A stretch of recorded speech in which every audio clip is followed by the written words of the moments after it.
Welcome to another evening of frank conversation here on Hard Copy, coming to you from our studios in Abuja. I'm Maokwe Ogun Yusuf. It wasn't a lead headline story, but this piece of news has caused quite a ripple and sparked a debate, not only amongst medical practitioners at whom it's targeted, but amongst Nigerians in general. On Thursday, the 6th of April, a bill to amend the Medical and Dental Practitioners Act, Cap 379, which seeks to mandate any Nigerian-trained medical or dental practitioner to practice in Nigeria for a minimum of 5 years before granted a full license by the council in order to make quality health services available to Nigerians and for related matters. Quite a mouthful there. Past second reading. Well, there isn't much to the bill, which is only a page long, but its implication for the practice of medicine in Nigeria could be huge if passed. While it has obviously enjoyed the support of lawmakers who saw it through to second reading, the Nigerian Medical Association has asked that the bill be withdrawn, while the Nigerian Association of Resident Doctors, the constituency which will immediately be affected should it pass, have tagged it an attempt to enslave them. On Hard Copy tonight, I speak with the sponsor of the bill, Honorable Ganiyu Johnson, on the thinking which led to this proposed amendment and how he's taken to the reaction so far. Honorable Ganiyu Johnson, thank you for coming on Hard Copy. Thank you very much for inviting me. Well, this bill certainly has gotten a lot of Nigerians talking about one of the perennial problems that confront us in our healthcare sector, which is the issue of brain drain. I'm wondering, I'm sure you must have heard quite a number of reactions to this bill. Some people have said that this bill is akin to cutting your head to cure a headache. What is your reaction to that? Well, for me, I think we're in the right direction. The reason being that we cannot continue to watch Nigerians die. We have over 200 million people in this country, facing very few doctors. So, and these few doctors, there is always capital flight every year.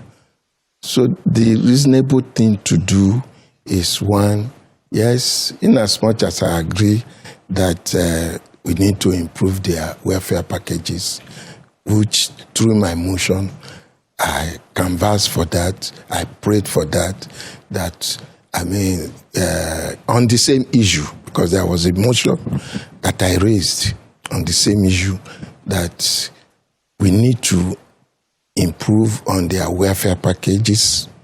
We need to upgrade and maintain some health facilities such as the public health, primary health centers. That's the basic at the local government. We should maintain, upgrade them, some of them to general hospital standard. Then we should also maintain and upgrade some of our general hospitals to specialist hospitals. Then we should also, we should also maintain and upgrade some of our specialist hospitals to research institute. By doing that, we are creating jobs, openings for the doctors. That's now, a separate motion. No, it is tied to it. Just a moment. No, I'm telling you, because that is the basis of this bill. So while that might be tied to it, yes, I'm that's simply the basis. trying to say that yes. It was not on the same day that you moved No, bill. Not the same day. Exactly. So not the same day, but it's tied to it. Yes, quite a number of your colleagues. I think it was Honorable Sununu, who is also a doctor and who heads the health committee in the House, whom we spoke with, who said, previously, you seem to have had quite a bit of passion for the healthcare sector. But that was at a separate, this motion which you're talking about was a separate day. Yes. Not the same day that you moved this particular bill. Not the same day, but it's tied That's the point I'm making. Yeah, so but right now, the difference between what you are proposing right now and the other one which you had brought before, one was a motion. No, I will let you land. I just need you to differentiate this. One was a motion. Yes. The other, that's this one, yes, is an amendment to a bill, yes, to an existing law. Correct. Which will certainly have immediate ramifications should it pass. Motions oftentimes end up as recommendations. Correct. And advisory. Exactly. Really, it's advisory. Yes. That's what I'm saying. So how come there was no law, a thought of law in that regard? That's why is it in this regard? This bill usually passes through some processes. This is second reading. There's third reading. There's public hearing. It will still be transmitted to the Senate, eventually back before we transmit to Mr. President for his assent, before becoming a law. It's a long way. That's why, let me land. You see, that was the background of this bill. The 5 years they are talking about, one, we are hoping that the 5 years is inclusive of the housemanship. After graduation, there is this 1 year housemanship, mandatory. Then thereafter, they are giving, as I speak, they are giving their license for them to go and do their youth corps. Now, it's also inclusive of the youth corps period. So we have 3 years. Out of these 3 years, doctors will now be encouraged, because after upgrading all these health facilities, they will now be encouraged to do their residency in those various hospitals. At the end of the day, we have specialists in different areas of medicine. Well, do you understand? Oh, yes. That is the passion I have. So just a moment. Yes. Now, the medical practitioners say that there is a problem with even this proposal, in the sense that when doctors finish their program and do their housemanship, you have also admitted that they're immediately given their license. No, that as of today, they are giving their license. So all I'm saying is that, hang on. No, let me finish. All I'm trying to make a point with a question. Wait. All I'm suggesting is that, yes, they can give them temporary license. After their 5-year period, they can now get the full license. That's the only difference. So I'd like to ask you, how much consultation would you say that you had before you came up with this proposal? Yeah, I discussed with some of my doctor's friends in the House. In the House? Yes. In the House of Representatives? Yes, I discussed with some of them. Okay, just those ones? Yeah, and I read some literature, that's all. You know why I asked this? Because, only recently we spoke with the two chairmen, at least Channels Television has had a conversation with the two chairmen of both the House and the Senate committees on health. Yeah. And the two of them don't seem to be in agreement with your bill. Senator Oloriegbe was very, very direct in saying that this bill looks a bit simplistic. Those were not his words, but the summary of what he said seemed to be somewhere along those lines. I think that the bill misfires. It doesn't seem to understand the problem sufficiently. For instance, Dr. Sununu, who says that there are two problems. There is the external brain drain issues, and there is internal brain drain issues, whereby medical practitioners are moving from rural areas to urban areas, and in many instances they are moving from places of perceived insecurity to places of relative insecurity. This bill doesn't address that. Senator Oloriegbe pointed out the fact that this bill could be discriminatory. The fact that only doctors are the ones that are targeted, and that you're supposed to be looking at you're looking at doctors who are just coming out of school. You're not looking at the real people who are leaving the system, who are doctors that have already been trained, they finished their residency, and the consultants that a lot of these countries seem to be after. That's where we seem to be losing a lot of personnel. How do you respond to that? Well, I don't share that view with you, because if you take the inventory of those leaving this country, these young doctors who just finished school, and who just finished their housemanship. Did you take the inventory? Yeah, I conducted a kind of survey on my own. On your own? On my own, yeah. I noticed there's still heavy decline. There is capital flight of doctors from Nigeria outside the shore of Nigeria. So should we fold our arms? We have crisis for crisis. Yes, if other professionals are leaving, I'm not too bothered because we are talking of human lives here. And that is my own concern. We are talking of human lives here. I mean, anybody who is into medicine I believe that they are into humanitarian job. You are serving humanity. That is the thing. So if human lives are involved and we are losing them, how do we cope? See, we should not be too myopic about this thing that, no, it's targeted at doctors. I'm looking at Nigeria. Yeah? I'm looking at it holistically. I'm looking at Nigeria. I'm looking at over 200 million people that are here. How do we service them? That is the issue here. All these things they are talking about. I mean, we should not. I've told you, it's a stopgap. No, did you get the point? Okay, so part of the premise. If I'm wrong, why will World Health Organization issue a red alert on Nigeria? Just a moment. As you rightly pointed out, why will UK deny recruiting Nigerian doctors? So it is one thing. It is one thing for. It's because just a moment, Honorable. Just a moment. It is one thing for the World Health Organization to say that. It is one thing for doctors to by themselves. I mean, because they have rights like everybody else. Yeah, of course. To choose to migrate, to other countries in search of greener pastures. Correct. It's another thing for countries to come and actively recruit our medical personnel because they can. Yes. That's another kettle of fish. Maybe that's what the World Health Organization.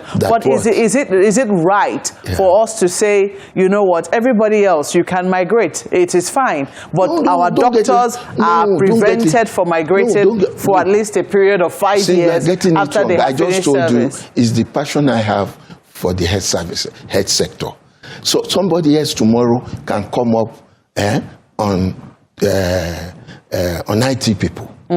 I mean, but somebody else. Do you agree that this is discriminatory? It's not. There are those who say this is discriminatory and that even by what the Constitution says, this bill should not be allowed to even see light of day. Well, I mean, until then.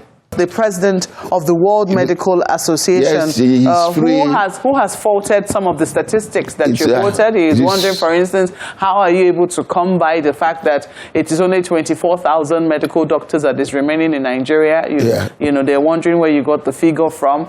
He's also wondering, if you say that this is, you talk about how much it takes to train medical personnel abroad and how much it takes to train medical personnel in Nigeria. Interestingly, on the floor of the House, when you were making that point, you were doing the multiplication using the rate on the parallel market. 750 naira per dollar. Yes. Why were you not using the official rate? How can I use it? How many people have access to official rates? At least students who go abroad to not learn. all. Just a moment. I know that. Get not rates all, from not the all. from the central bank. As at last December, they stopped. They stopped that concessional rate to students as at last December. So I know what I'm talking about. See, I mean, unless if we don't love this country, and that is the truth, we're already in crisis. Are you accusing doctors of not loving Nigeria?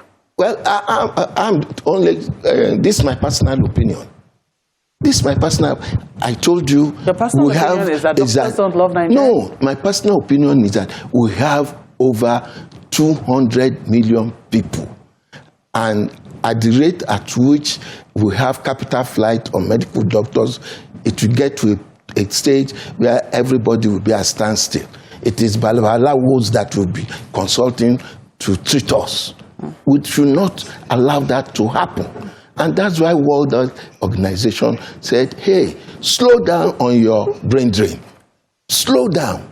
Well, Honorable, I know that, as I pointed out earlier, some people have said that this bill is simplistic, that we think that simply by stopping our doctors, we have, will solve the problem. That the problems are a little more complicated, and it is not addressing the gamut of medical professionals that are affected, the nurses, the lab scientists, the people who work in X-ray, etc., that all of them are leaving in droves, and it's not addressing comprehensively the issues that are making them leave.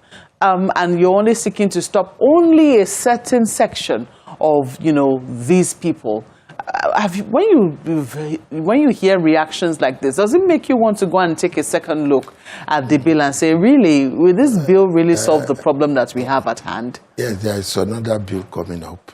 Another bill? Yeah, on the nurses, and another one for the pharmacists. You want to stop them as well? A similar thing. Put a peg. I'm going to read that very soon.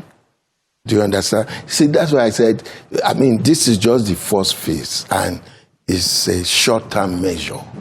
It's not a permanent, so I'm not saying this is permanent solution. It's a stopgap, short-term measure for us to take stock of what we have. And whether it's going to solve the problem or not is a different thing. But by the time we are able to mitigate against this using this approach, I know with time it's going to be a win-win for the doctors and for the country as a whole. Okay, so let's look at it. You say it is a stopgap measure. Let us assume that this bill even goes through and becomes law. What do you think it will immediately address? What does it address in the immediate term? Employment. Employment for who? For the doctors. Like I told you, the 3 years, the 5 years is inclusive of their housemanship, NYSC. Then the 3 years will enable them to enroll for their residency. And by upgrading all those health facilities, it will generate employment for them.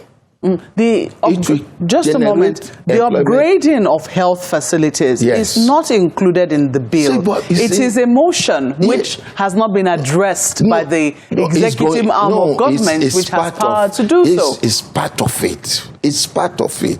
And that's the point I'm making. It's part of it. There is no way we can isolate the motion from this bill. It's not possible. It's not possible. Because they go hand in hand. That's where we address the issue of welfare packages. But you haven't put the caveat there. You haven't said this bill should not go through unless the executive arm of government, also implements this motion as passed by the National Assembly. I just told you that the bill had just scaled the second phase. Okay. Well, Honorable, you've heard some of the criticism. Yes, I've heard, but that's their personal bill. That's their personal opinion. It would seem that the National Assembly is passing that when people try to make sure that public officers stay here to receive medical treatment, one of the first things that immediately came up against that bill was discrimination. Was that it is discriminatory and that there is no way you can stop people from going to go and seek health care where they think they might be able to find it. So why do lawmakers now think it is okay for people not to seek greener pastures if the place where they are trying to serve, which is their country, is pushing them away? There are two different, I beg your pardon, two different things. If we are facing crisis, for Christ's sake, right now in this country, on health sector, whether you like it or not, and that is my challenge with those people that are opposing this. We have challenge, we have crisis, we have health, the health sector is facing serious crisis, for Christ's sake. What do we do? Do we fold our arms until we have total collapse? No. No, I don't know whether you heard once. I mean, I was able to get the Minister of Labour and Productivity sometime ago. I know where yes, and where I asked them to. And I asked, about doctors and the brain drain problem. So, if you as a lawmaker are seeing this as a crisis, but other people are not seeing it as a crisis, don't we have a problem on our hands? We don't, because if World Health and a external body can tell us we have crisis, that they should remain. External body, World Health Organization. No, the World Health Organization did not say they should remain. They said that as a result of they brain should drain, stop recruiting. That's what they said, not that they should remain. What's the meaning of that? Countries should stop recruiting. It's not the same thing as doctors that's remaining. why UK government refused to grant visas or stop recruiting medical doctors from Nigeria as a result of that. Okay. Well, there are those who think that you have made doctors leave. You have made them afraid, and if this bill should go through, if they have passion, they're afraid already, and they might leave far earlier than they even plan to leave in the first instance. If they have passion for their job, okay, and they believe they are serving the people, I don't think so. We are talking of the people. Have you been to our hospitals in recent times, Doctor? I mean, you have to see doctors who have passion, but the environment in which they operate that's why I said really deplorable. Fine. That's why I said we are going to improve on the health sector by maintaining and upgrading some of them.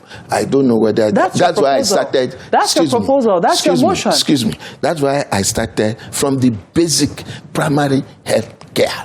Right now in the federal government, let me give you an instance. According to the National Association of Resident Doctors, who were protesting that some of their members had not been paid, it was that their members were hired or maybe on a temporary basis with some waiver, and that they, for them to get that final approval from the Office of the Head of Service becomes a problem. And as such, their members were being owed backlogs of salaries, which is still the case still today, because in the communique which they issued, kicking against this particular bill, saying that this is an attempt to enslave them, they're still complaining of this problem. So these problems that are pushing them away still exist. We haven't resolved them. What we're now seeking to do is to force them to stay in a system that doesn't seem to want them. I continue to say that that is not the issue for now.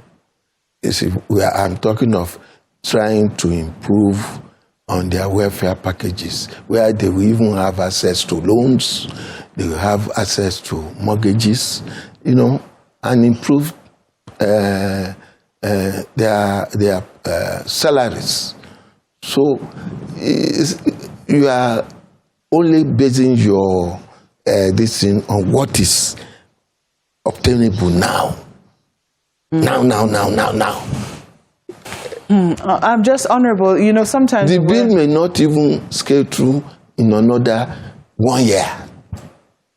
It is not bam like that. The 9th Assembly is coming to an end. Yeah, it doesn't matter. They will revisit it. You intend to pursue it somehow? Oh, yeah. But you're not returning as we speak. Don't worry about that. I'm in court. You're in court? I'm in court, yeah. Okay. So let's see about how that goes. But will you be willing, considering this sort of reaction that, because when doctors say that this is a bill that seeks to enslave them, those are very strong words.